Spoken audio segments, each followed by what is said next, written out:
గురుగారు, ధనస్సు రాశి వారికి ఈ వారం ఎలా ఉంది? ధనుస్సు రాశి 4 గ్రహాలు దివ్యంగా యోగిస్తున్నాయండి. సప్తమంలో చంద్రగురులు, ద్వాదశంలో శుక్రుడు, తృతీయంలో రాహువు.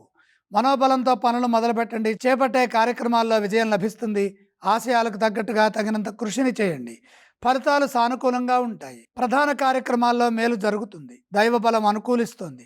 ఆర్థికంగా అనుకూల ఫలితాలు సిద్ధిస్తాయి. మనోబలంతో చేసే కార్యాలు విజయాన్నిస్తాయి.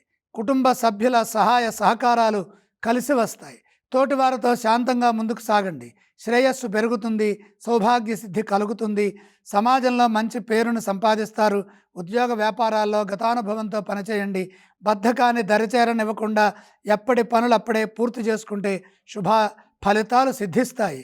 ఉద్యోగంలో స్థానచలన సూచనలున్నాయి. అధికారులతో అప్రమత్తంగా ఉండండి. ఆరోగ్యంపై శ్రద్ధ నిలపండి. మొహమాటంతో ఖర్చులు పెరుగుతాయి.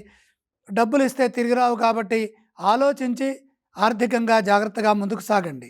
ప్రయాణాలు చేసేటప్పుడు జాగ్రత్తలు తీసుకుంటూ వ్యవహరించండి. ధనస్సు రాశి వారు ఏ స్తోత్రాలను పఠించాలంటారు? ఈశ్వర ధ్యానం చేయాలి.